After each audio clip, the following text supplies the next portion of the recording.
Hello, everyone, and welcome to today's webinar, How to Implement Telehealth into Your Medical or Mental Health Practice. My name is Katie Kuliyama, and I'll be your moderator today. I am the marketing coordinator of Frier Leavitt, and I would like to introduce you to our speaker today, John E. Morrone, Esquire. He is the managing partner of our New York City office. Before we get started, I just want to note that all lines have been muted. Also, I want to remind you about the Questions tab on the right side of your screen. Go ahead and type in your questions throughout the webinar today. We will wait until the end of the presentation to answer those, but we will be sure to get to all of them, whether it's during this live webinar or an email following today's presentation. The webinar will be recorded and sent to you in our follow-up email in the next 2 days. So without any further ado, I'd like to kick things off by welcoming our managing partner, John Morrone. John, over to you. Good morning, everyone. Thank you for taking the time out of what has certainly got to be a busy schedule in these unique times to join our webinar. Hopefully, you will take away some valuable information and be able to more fully integrate telehealth into your medical or mental health practice as a result of the comments that we provide today. So just an initial disclaimer that this presentation is for information purposes only and is not meant to confer any legal advice or establish an attorney-client relationship. Any specific legal issues should be addressed to competent legal counsel. A little bit about Frier Leavitt is that we are a boutique healthcare firm with 30+ attorneys who practice only healthcare law, and that focus provides us with a unique perspective and unique services provided to our clients. We represent clients from solo physician practices to publicly traded specialty pharmacies and other healthcare companies, and really every type of provider in between.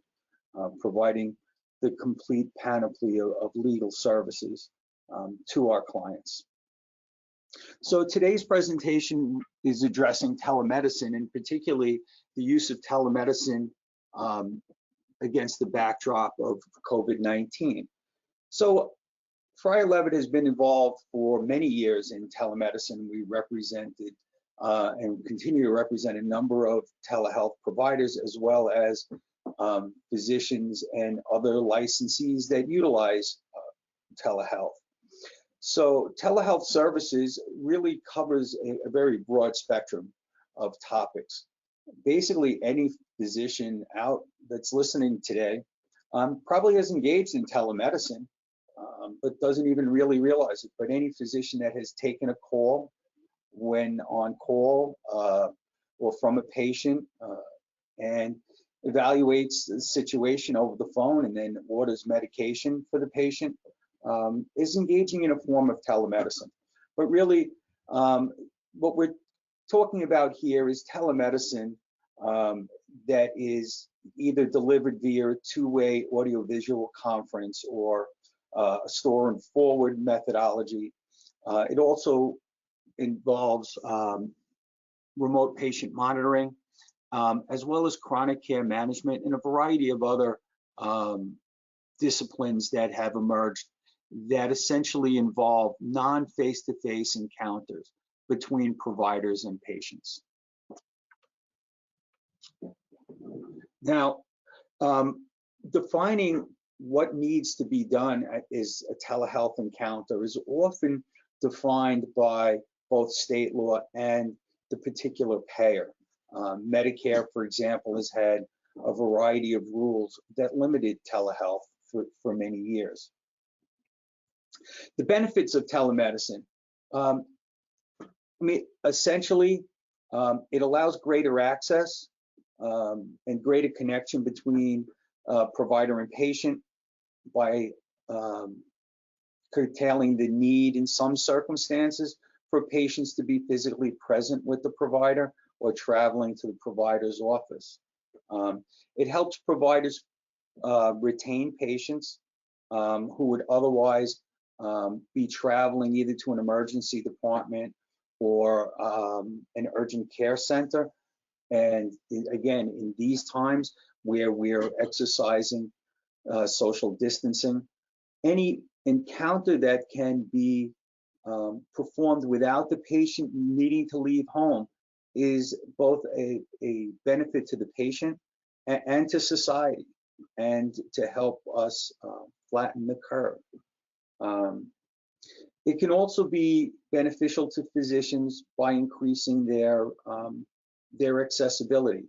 We see many subspecialists tapping into the use of telemedicine to reach out across state lines and to provide these specialized services to a much broader patient base. It can also reduce the costs associated with the provision of care. It can reduce the overhead for physician practices by allowing much less expensive technology to act as that virtual office. And again, in the COVID-19 environment, it allows for continuity of patient care, again, with social distancing and requirements for people to stay at home as much as possible. It allows physicians to maintain continuity with their patients, to reach out and check on those patients, to evaluate how patients are doing, and to evaluate patients who may be showing signs and symptoms of COVID-19 without the patient needing to travel to a healthcare facility.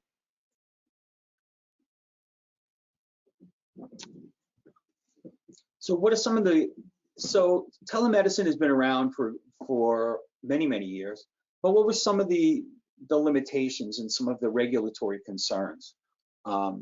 So first and foremost were some of the compensation methodologies that were previously used may have implicated a variety of state laws, particularly related to corporate practice of medicine, fee splitting, anti-kickback, things along those lines, where a general business corporation was collecting money and then paying physicians or other providers to provide service via a telehealth platform.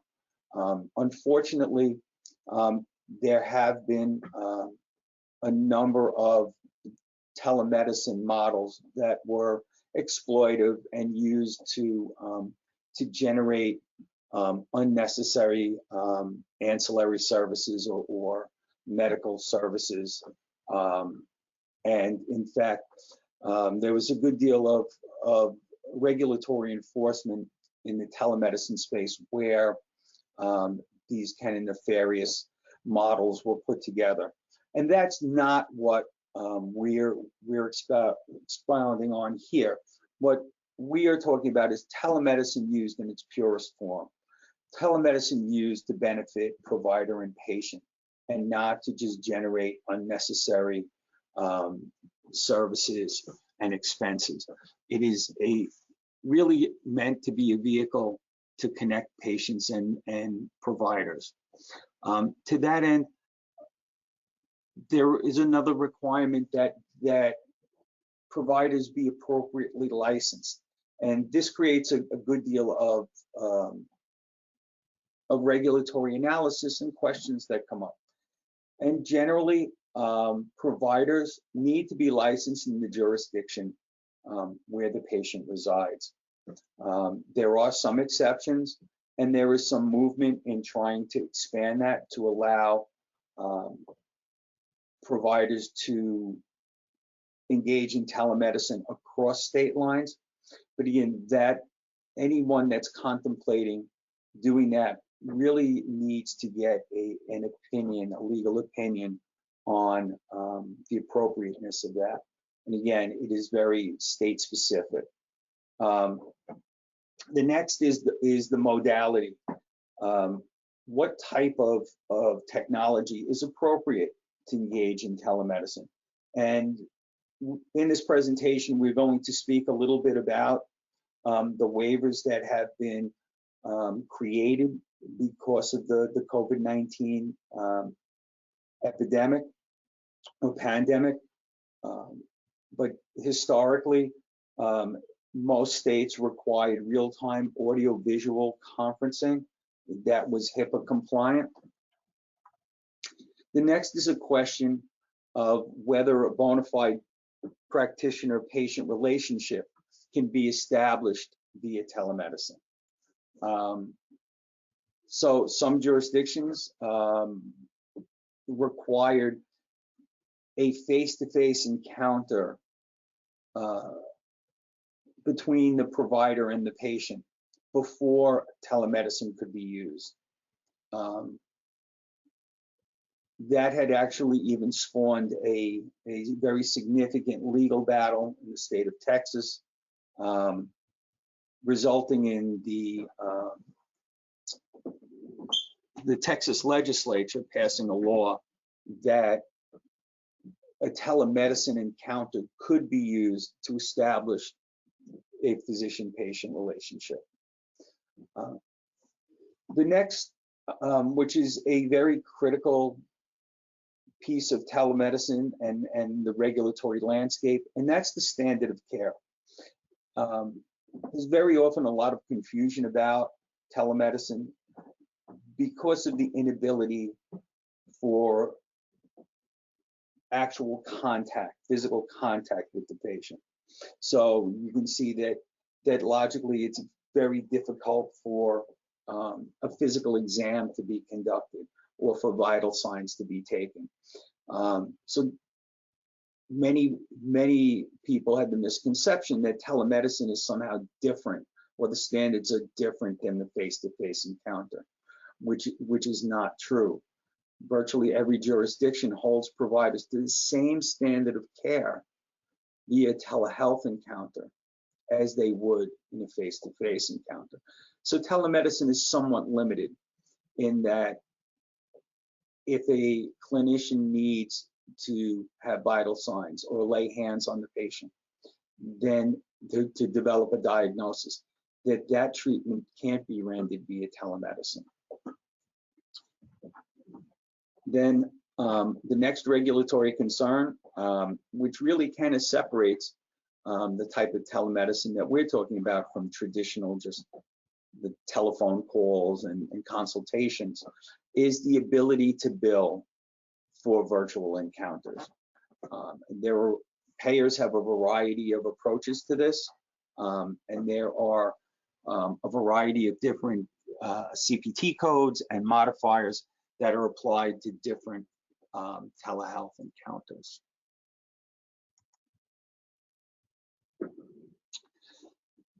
Another topic that needs to be discussed relative to virtual encounters are what is the prescriptive authority that's promulgated through a telehealth encounter. So again, many state laws have a variety of different prescribing methodologies and limitations on how to prescribe medications, how frequently a patient has to be seen for medication to be ordered. Historically, even without telemedicine, usually a physician or clinician with prescriptive authority would have seen the patient within the prior 12 months to order medication for the patient. Again, providers must have an established physician or clinician-patient relationship. Certain types of medication are limited. So traditionally, at a federal level, controlled substances could not be ordered pursuant to a telemedicine encounter. And again, we're going to speak a little more about this in this presentation as some of the waivers have come out of the federal government on prescribing. Reimbursement. So again, prior to COVID-19, most states, 40, had what are called parity laws, which require commercial payers to pay for telehealth services at the same rate as similarly situated services that were delivered in a face-to-face encounter. So that if for example, a telehealth encounter constituted a level 2 office visit, then the commercial payer was to reimburse providers based on that same level of reimbursement when that service was provided via telehealth. And 40 states have that have parity laws, and all 50 states provide reimbursement through Medicaid for telehealth services. Medicare, on the other hand, had a much more limited scope. Medicare would only reimburse for telehealth encounter in specific geographic regions, mostly in rural areas and medically underserved areas. And encounters had to be at an originating site, which was a medical practice. And only certain providers were eligible for reimbursement. So now, what has changed now as the result of COVID-19? Well, this pandemic has caused a number of changes, some that have been in the works for quite some time, and some that advocates of telemedicine have been pushing for a long time. The first one is that CMS has waived that geographic and originating site waiver for telemedicine for Medicare beneficiaries. So now Medicare beneficiaries, and this is really probably one of the biggest changes and most important for the folks that are listening to this webinar, is that now Medicare beneficiaries can receive a telehealth encounter in their home, where their home environment is the originating site, and physicians and other clinicians can provide a broad range of services via telehealth, and Medicare will reimburse for those services. Now, there are a variety of different services that can be provided, and they are billed at a variety of different rates. And Medicare has actually a broad number of specific CPT codes for the different types of services and the services provided by different providers. So there's different CPT codes for physicians, mental health professionals, for services provided to end-stage renal dialysis patients. But the good news is that clinicians now can remotely access patients, or patients can remotely access their clinicians, maintain that continuity of care, and those services can be reimbursed by CMS. The next waiver has come out of the Office of Civil Rights for Health and Human Services, which enforces the requirements of HIPAA. And during the pendency of the COVID-19 pandemic and the emergency declared by the federal government, some of these HIPAA regulations have been waived. The most significant of these is the requirement that special technology, HIPAA compliant technology be used, and the requirement that there be business associate agreements with technology providers. Those have been waived so that providers can now use forward-facing technologies such as Skype to contact with patients and not be concerned about HIPAA enforcement for non-secured transmission of data, or having business associate agreements with those providers. Another significant waiver that has occurred is that the Office of the Inspector General for Health and Human Services has promulgated guidance that providers have the ability to waive patient cost sharing obligations and copayment, including for federal beneficiaries. Prior to this, it was essentially considered a crime or false claim to waive the 20% copay for Medicare beneficiaries. That has been waived during the pendency of the COVID-19 emergency. And then lastly, the Drug Enforcement Administration has waived the in-person requirement for the prescription of controlled dangerous substances. So scheduled drugs can now be prescribed over via telehealth encounter.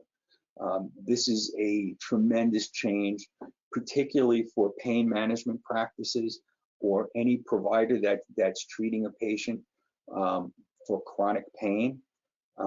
They can now write the scheduled pain medications via a non-face-to-face encounter using the appropriate telehealth modality in their jurisdiction.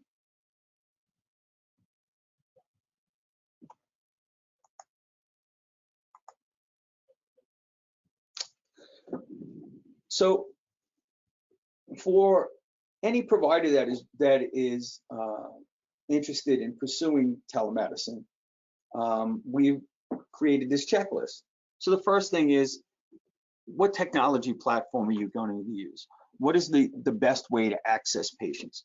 Well, with the waiver, as I mentioned, you can use technology such as Skype, and particularly when we have are dealing with Medicare beneficiaries who are older and may not have access to technology.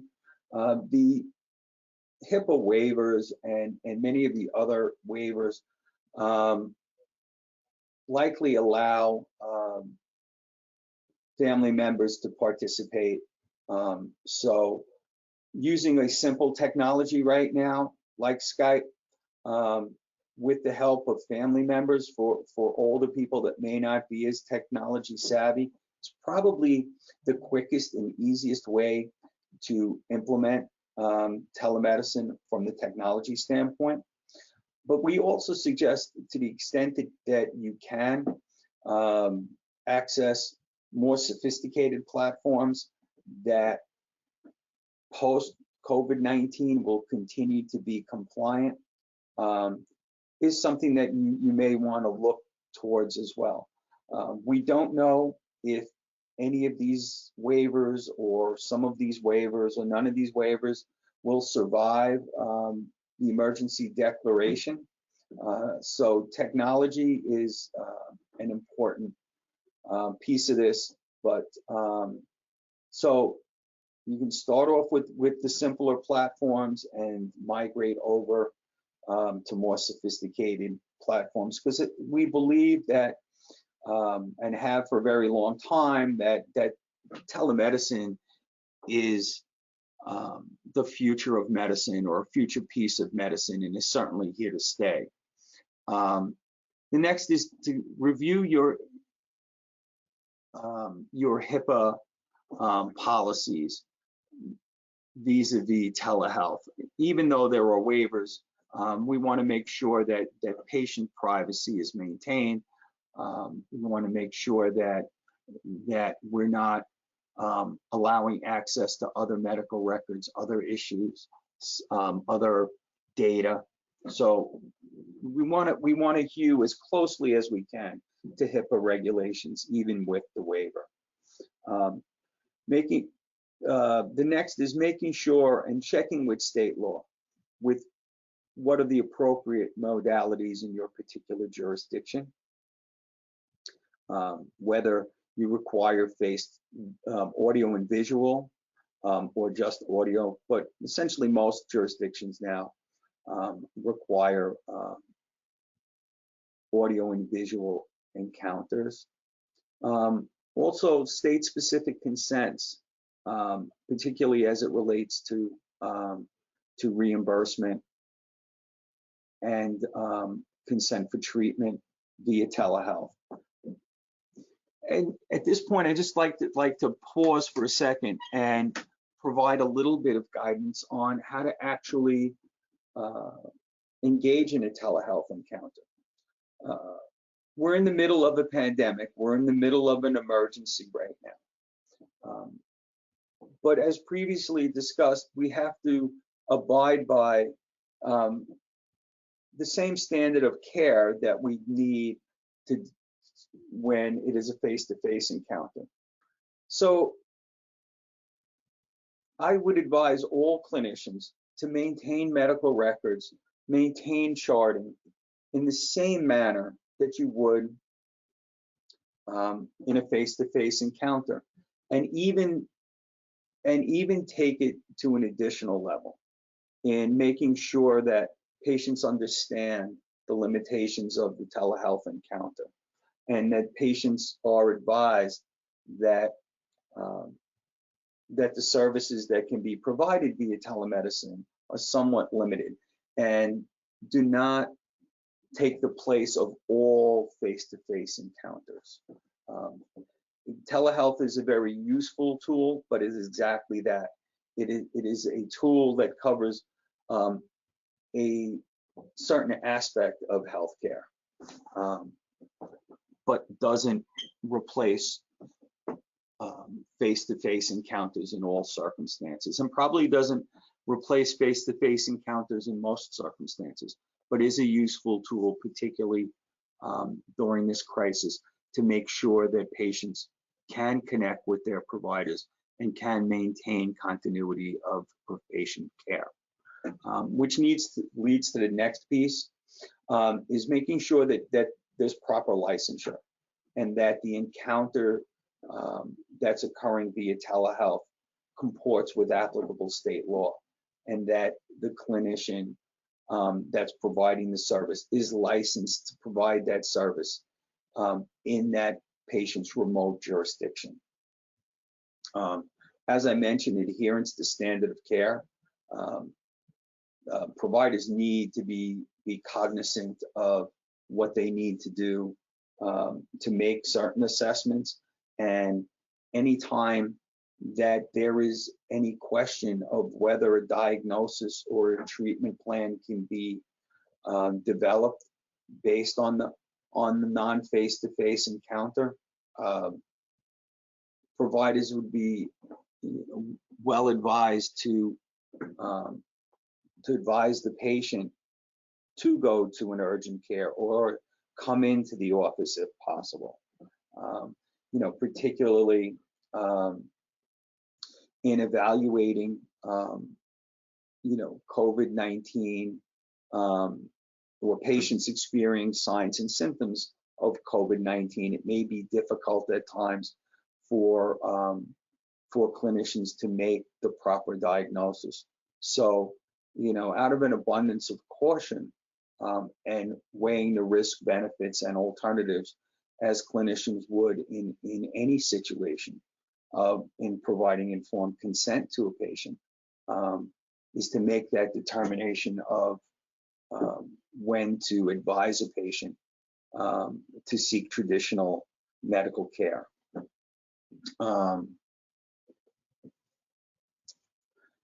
The next is kind of review patient development and or marketing opportunities. And we don't mean to be opportunistic or to exploit a crisis, but telehealth does allow for increased development of a medical practice by providing access to patients that would not historically seek access.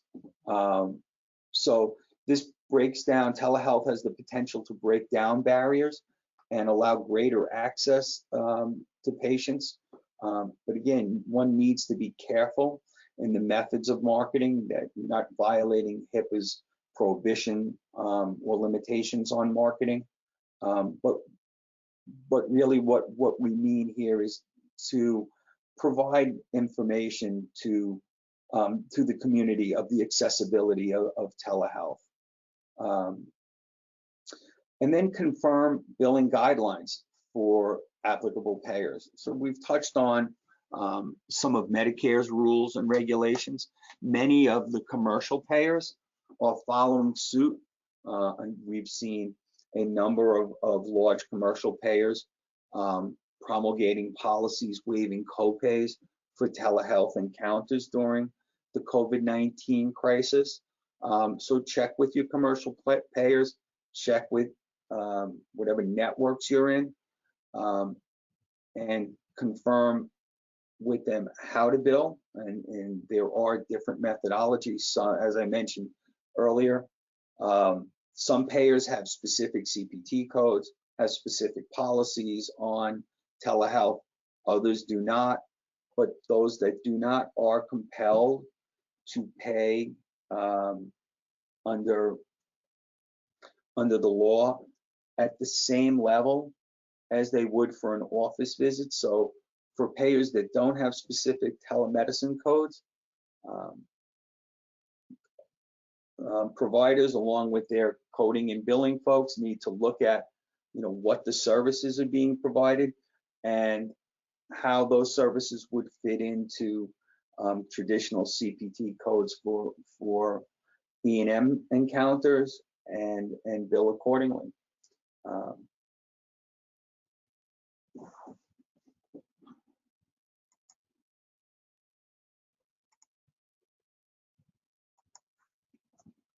And with that, I will take any questions. All right, so John, we received a couple questions. Our first one is, will there be any government pressure to require commercial insurers to accept the Medicare billing standards? Well, I think that the government has, by changing the Medicare billing standards, have changed the landscape, and we have seen commercial payers already following suit with Medicare. It's likely that many of the major insurance companies will follow the government's lead, but thus far we haven't seen the government actually compelling insurance companies to do that. Most commercial insurance, the Blues and those types of carriers are regulated by state law, and so they would have to, the federal government has limited jurisdiction over those commercial payers, and it would really be up to this individual state's Department of Banking and Insurance to compel that.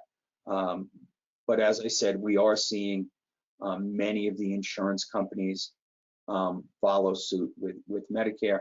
And again, in most jurisdictions, there are the parity laws, which do require the reimbursement that actually were more robust than Medicare regs.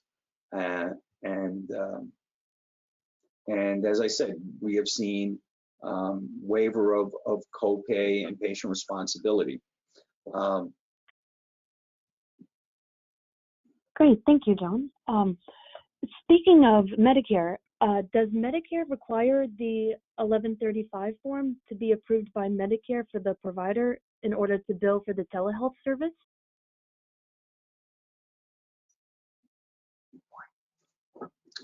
I don't believe so, but that's under. My interpretation of the regs is that that you bill the appropriate CPT code and follow the particular guidance that has come out of Medicare. And Medicare has, if you go on CMS's website, you can find the specific codes and specific requirements. And certainly anyone that has any particularized issues can reach out to us, and we would certainly help you work through those issues depending on the type of provider and the jurisdiction and the services being provided. Okay. And we have one of our listeners, they asked, Could you please clearly answer whether there is a bona fide relationship created? I'm sorry, could you repeat the question? Yes. Please clearly answer whether there is a bona fide relationship created. Is there or isn't there? So I think the question is, how do you know whether a bona fide physician-patient or clinician-patient relationship is established? Right. Yeah. So, so it is specific in each jurisdiction as to whether or not that the state recognizes telehealth as a technology where that relationship can be established. So the establishment of physician-patient or clinician-patient relationship prior to telehealth has always been a species of law under the particular licensing authority, whether it be a board of medicine, board of dentistry, board of psychology. So the things that need to occur to establish that relationship are defined by, in each jurisdiction, by each board. Whether or not those tasks that need to occur to establish that relationship can be done via telemedicine is also a function of state law. So what needs to be done is there's two areas that need to be looked at. One is the threshold question of can that relationship be established via telehealth? And then the second being, what are the tasks under traditional licensing rules that have to occur to establish that relationship? All right. So our next question is, can the provider remotely contact patients from their personal homes, or must it be done in a teleconference to initiate in the office? No, there's no requirement as to where the clinician needs to be located. So clinicians can be at home, can be in their car, can be in a hotel room, can be in a variety of different venues, as long as the technology that connects the clinician with the patient is appropriate. And with the waivers and allowing things like Skype, the only limitation is the ability for the clinician and the patient to connect. I would, however, advise that if a clinician is doing it from a public site or at home, that they try as much as possible to maintain patient confidentiality, because you are, although the waiver now allows for forward-facing technology that's not HIPAA compliant, like Skype, we think that it's ethically appropriate to maintain patient confidentiality, but also the waivers the waivers that have come out of OCR doesn't give providers a blanket ability to just disregard HIPAA. So things like minimum necessary and keeping patient confidentiality are not waived. I would advise anyone that's engaging in telehealth, when they're sitting in front of technology, facing out to the patient, that they treat that as they would any other encounter with the patient, and limit any exposure to other individuals that aren't, part of the workforce or not engaged in the patient's care. All right. Another question we have is, what about using Zoom or FaceTime? Does this waiver apply? The waiver, I believe, applies to those modalities. The limitation on the waiver is that they have to be forward-facing and a connection that's just between the patient and the provider and no third party. It can't be a group chat.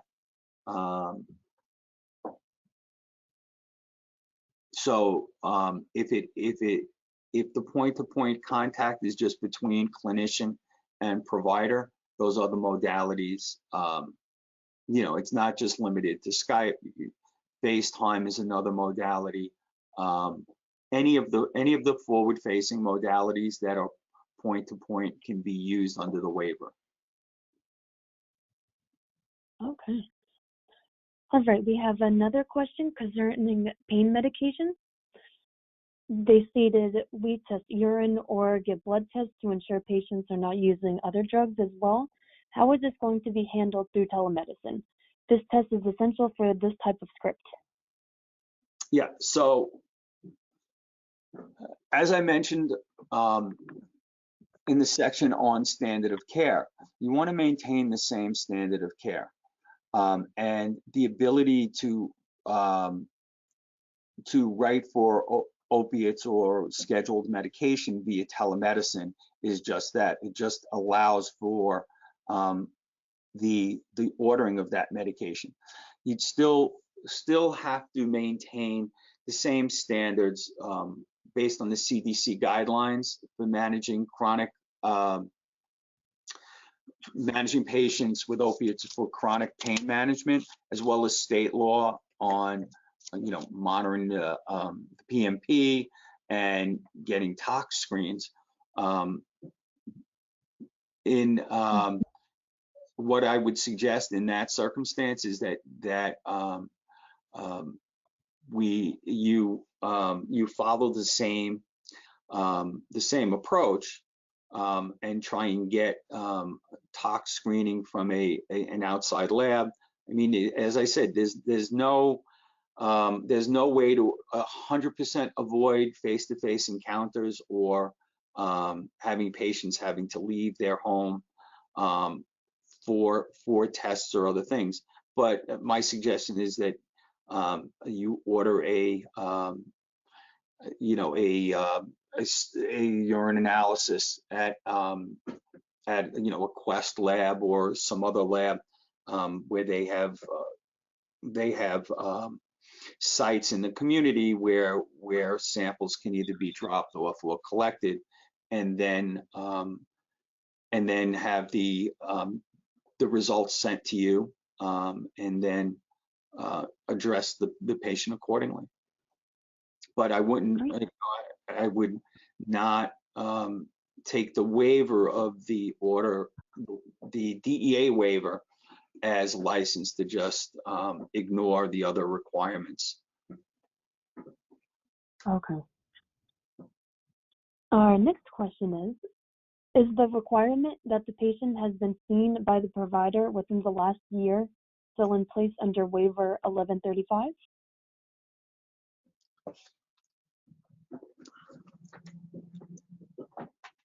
No, that's the question. That goes to whether you can, I mean, you would essentially be establishing or reestablishing a physician-patient relationship if you hadn't seen the patient in a year. There are, however, limitations, and the Medicare rules are kind of specific on which services you can provide based on when the prior encounter occurred.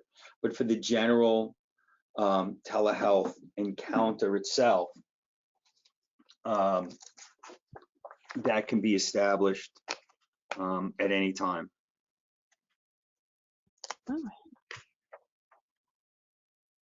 Our next inquiry is, if commercial payers waive copays, are we, the physicians, just going to receive $30 for their copay, or less than our usual fee? Yeah, that's a very good question, and it has come up before. And unfortunately, the answer that we've come up with thus far, on both the Medicare side and the commercial side, is that it permits the clinician to waive copay. So it's elective on the clinician side. So if an encounter reimburses $100 and the copay is $20, all indications seem to be that the insurance company, whether it's Medicare or commercial, is going to pay the clinician $80, and the waiver of the $20 is an expense or to the provider. It's not that there's nothing I've seen that says Medicare is going to pay 100% of the Medicare physician's fee schedule for the applicable CPT code. And I haven't seen that with commercial payers either.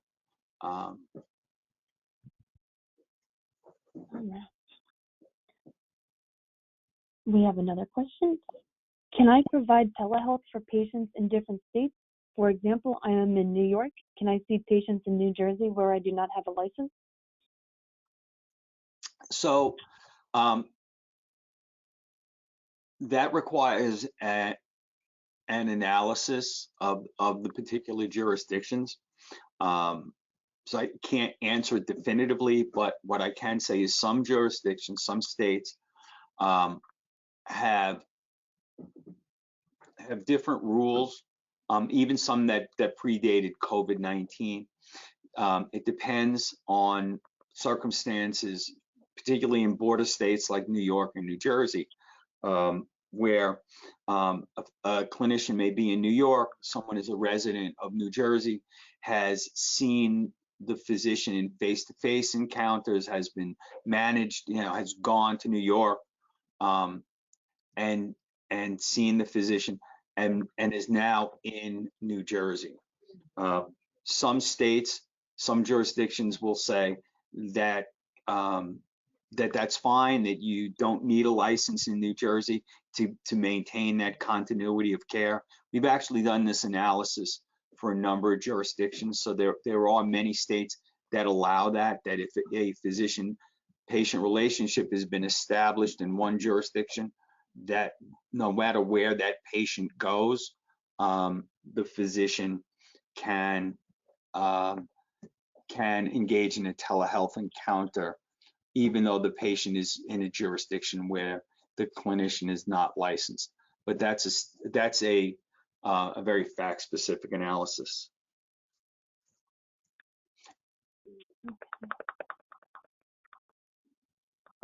Now, I would add, just to add on that answer, is that some states now, during the COVID-19 pandemic, have issued waivers that expands the ability for clinicians to see patients and even establish a clinician-patient relationship in jurisdictions that they don't have licenses in. Okay. We have another question. As an IT managed service provider here in New Jersey for healthcare providers who are moving over to telehealth, am I correct in saying the video meeting platform just needs to be HIPAA compliant right now, and we do not need a signed HIPAA business agreement? I'm sorry, can you repeat that? Yes. So this question is coming from an IT managed service provider in New Jersey who is being used by healthcare providers who are moving to telehealth. They want to know if they are correct in saying video meeting platforms just needs to be HIPAA compliant and they do not need to sign a HIPAA business agreement. Okay, so as long as the technology is forward facing and not public, meaning that it connects the patient and the provider directly, even though it doesn't meet all of the HIPAA requirements for things like encryption, under the waiver, it doesn't, the term HIPAA compliant is kind of a misused term. It's what it really should be, which elements of a transaction or an exchange of data is covered by HIPAA and which provisions of HIPAA apply. So what the waiver has done is established or allows for technologies that weren't encrypted, that didn't meet those particular provisions of the security rule, could be used because of the pandemic. It doesn't waive other elements of HIPAA. It does waive the requirement for having a business associate agreement. Okay, so the communication of protected health information from the provider across the technology platform doesn't have to be encrypted, and doesn't need a business associate agreement to communicate that information to the platform. But it doesn't waive all the other elements of HIPAA. So it's just that technology piece is what's waived. Okay. Another question we have is, do you need a special code or modifier to bill for telehealth visits? It depends on the payer. Medicare has a list of codes, as I mentioned earlier, with different types of encounters. So, Medicare has codes for traditional telehealth encounters, for virtual check-in, and for e-visits, and each one has its own definition, as I mentioned earlier. And the providers, depending on what type of encounter they're providing the patient, will determine which CPT codes are applicable for billing purposes. And again, as some commercial payers just use the standard E&M codes, and other payers have specific codes under their fee schedule and under their policy. So, unfortunately, there's not one set of codes like you would traditionally see, where, everybody bills kind of under the same E&M codes, whether it's a commercial carrier or Medicare. That's not the case with telemedicine, so really requires a little bit of diligence on the part of the provider and their billing folks to look at what services they're providing, who the patient's insurance is, because you will be billing in many circumstances Medicare differently than you will commercial carriers, and it may differ and will likely differ from commercial carrier to commercial carrier. Okay. Another question we have is, can the HIPAA waiver be applied to text messages via iMessage or Facebook messaging?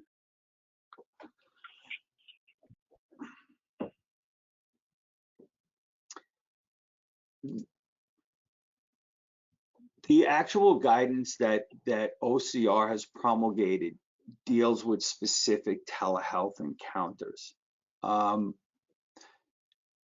Text messaging and other communication methods that don't technically meet the requirements of a telehealth encounter are not directly covered by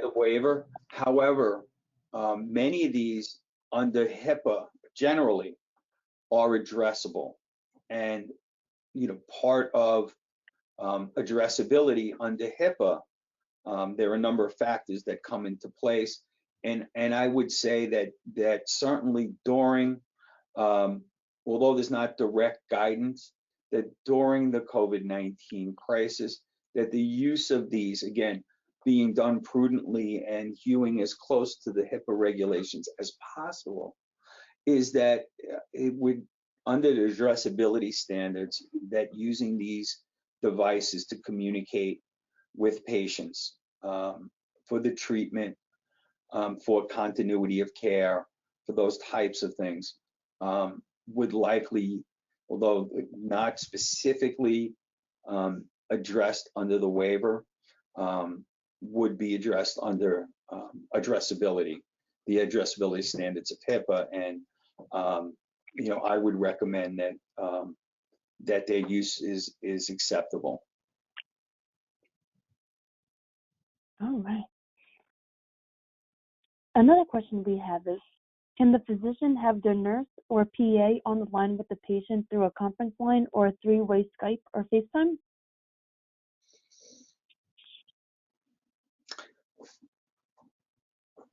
I would, as long as the technology is secure, that it's just those three parties that are on the line.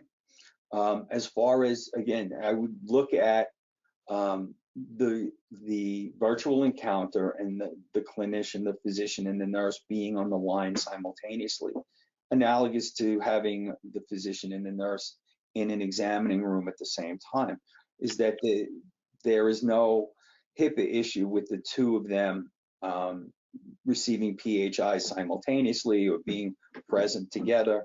They're part of the healthcare team. So as long as the 3 points of contact are secure and there's no third party access, that it's not a group chat that's accessible to anybody else, I would say that it meets the requirements. Great. Another question we have is, what if the patient does not speak English and needs a translation?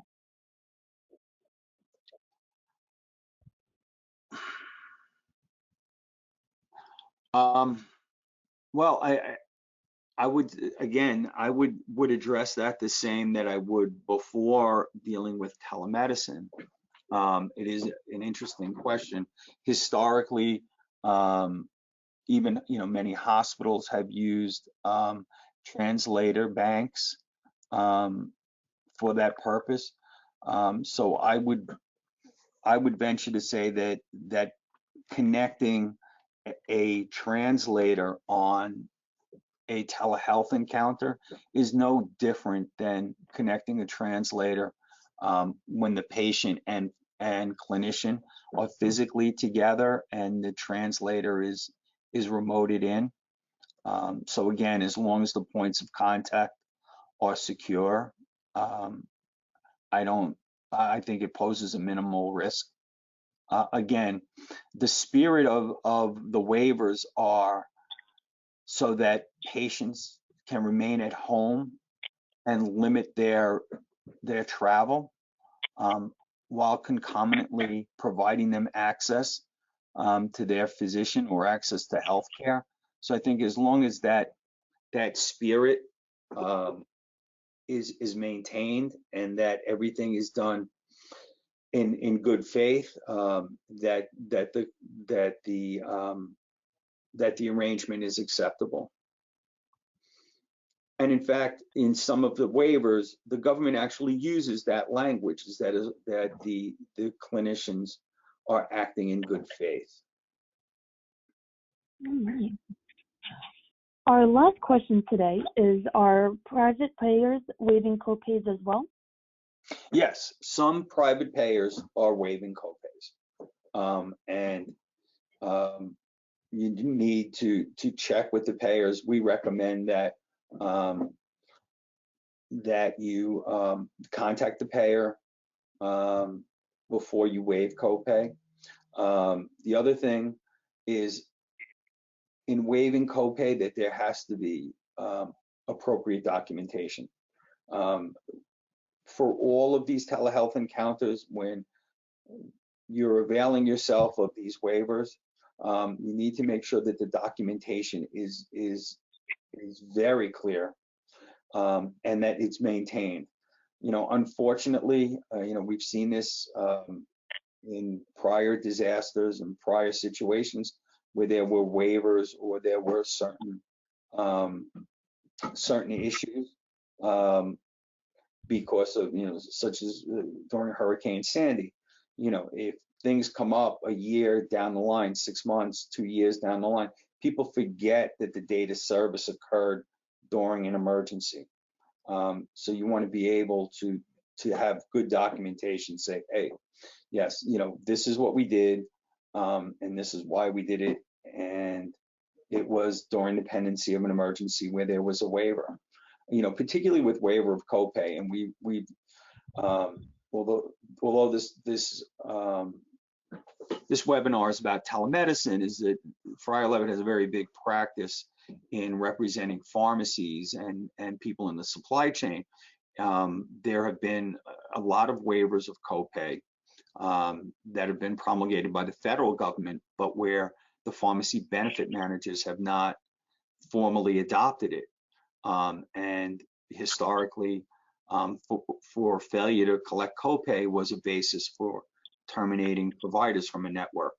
And in fact, we have matters where waiver of copay was used, in the most egregious situations, used as a basis for charging providers under the healthcare fraud statute, because waiver of copay is looked at prior to the waiver by the federal government as a kickback that you're paying to the patient.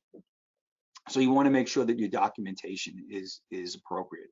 And as far as commercial payers are concerned, is the same thing, is that you make sure that there's documentation. On a number of their websites, it says that they're waiving copay, but maintain that documentation and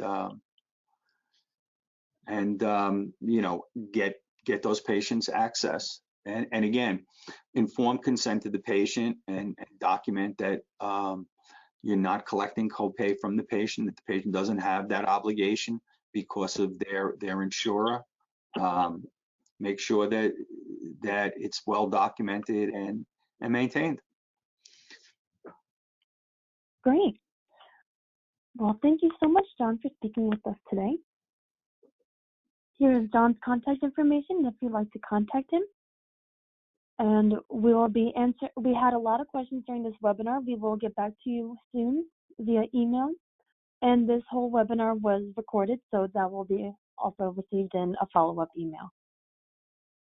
All right. Well, thank you for joining us for today's webinar, how to implement telehealth into your medical or mental health practice. Please stay safe and be well. Thank you.